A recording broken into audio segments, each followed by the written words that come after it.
ሰላም ዲናችሁልኝ ደህና ናችሁ? ዛሬ ደግሞ የሚጣፍጥ ቆንጆ ሳምቡሳ አሰራር ይዤላችሁ መጥቻለሁ። በመጀመሪያ ሳህናችን ላይ 500 ግራም ወይም ግማሽ ኪሎ ፍርኖ ዱቄት፣ ግማሽ የሾርባ ማንኪያ ጨው አድርገን እናዋህዳለን። በመቀጠል 1 የሾርባ ማንኪያ ዘይት እናደርጋለን። ውሃ እንዳስፈላጊነቱ እየጨመርን ሊጣችንን በደንብ አሽተን እናቦካለን። 1 ብርጭቆ ከትንሽ ውሃ ነው የፈጀብኝ። ሳምቡሳው ቂጣ ቆንጆ እንዲሆን ሊጡ በደንብ መታሸት አለበት። በዚህ መልኩ ካሸነው በኋላ በፌስታል ሸፍነን ለ30 ደቂቃ እናስቀምጠዋለን። ከ30 ደቂቃ በኋላ ማዳመጫችን ላይ ሊጣችንን እናወጣለን። ማዳመጫችን ላይ ትንሽ ዱቄት እንነሰንሳለን። ኮርን ስታርች ወይም የሱፐርማርኬቱን የበቆሎ ዱቄት ብትጠቀሙ ቆንጆ ነው። አለበለዚያ ኖርማል ማንኛውም ፍርኖ ዱቄት መጠቀም ትችላላችሁ። ግማሹን 6 ቦታ ግማሹን 6 ቦታ አንድ ላይ 12 ቦታ ከፋፍየዋለሁ። በመቀጠል እንደዚህ ዱቄት እየነሰነስን በዚህ መልኩ እናዳምጠዋለን። ስድስቱንም በዚህ መልኩ ካዳመጥን በኋላ ማዳመጫችን ላይ ትንሽ ዱቄት እንነሰንስና ያዳመጥነውን ቂጣ እያደረግን ዘይት እንቀባለን። ከዛ ዱቄት እየቀባን እየደራረብን ስድስቱንም በዚህ መልኩ እናዘጋጃለን።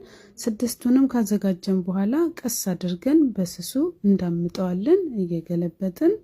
በዚህ መልኩ ካዳመጥን በኋላ የምንጋግርበት ባትራ ትሪ ላይ እናደርገዋለን።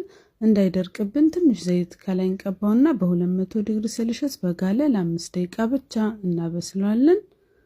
ያው እንደዚህ በትኩሱ እናውጣዋለን። ያው እንደዚህ ስስና ቆንጆ የማይቆራረስ ቂጣ ነው የሆነልን። ስድስቱንም እንደዚህ ከለየን በኋላ አንድ ላይ ድጋሜ እንደራርበዋለን።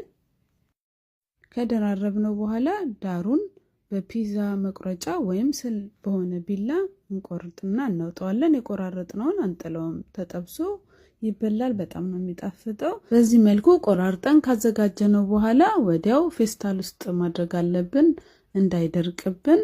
የቀረውን ደግሞ 6ቱን ሊጥ በመጥበሻ ላይ እናዘጋጀዋለን። ኦቨን መጠቀም የምትፈልጉ በዚህ መልኩ ማዘጋጀት ትችላላችሁ። በመጥበሻ ደግሞ መጋገር የምትፈልጉ መጥበሻችሁ ቀድሞ ግሎ እንደዚህ ያገላበጣችሁ በዚህ መልኩ ሲበስል እናውጣዋለን።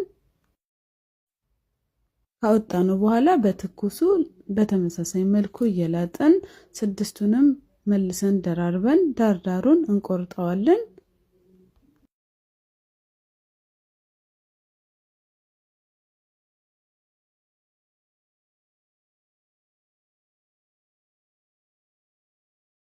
ቂጣችንን በዚህ መልኩ ካዘጋጀን በኋላ በመቀጠል ምስራችንን እናዘጋጃለን። ምስር 1 ኩባያን ያደረኩት። ከዛ 2 ኩባያ ውሃ እናደርጋለን።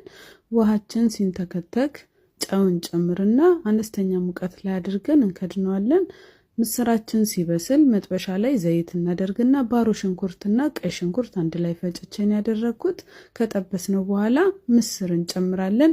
ምስሩንም የተወሰነ አንድ ላይ እንጠብሰዋለን። በመጨረሻ የድንብላል ቅጠልና ቃሪያ እንጨምራለን። ጨው ቀደም ስለጨመርን ድጋሚ እንጨምርን። ከዛ በዚህ መልኩ ሳምቡሳችንን እንጠቀልላለን። ዲው ምንፈልግ ከሆነ መጥበስ እንችላለን። ፍሪጅ ውስጥ በረዶ ውስጥ አስቀምጠን ለረጅም ጊዜ ያወጣን መጠቀም እንችላለን።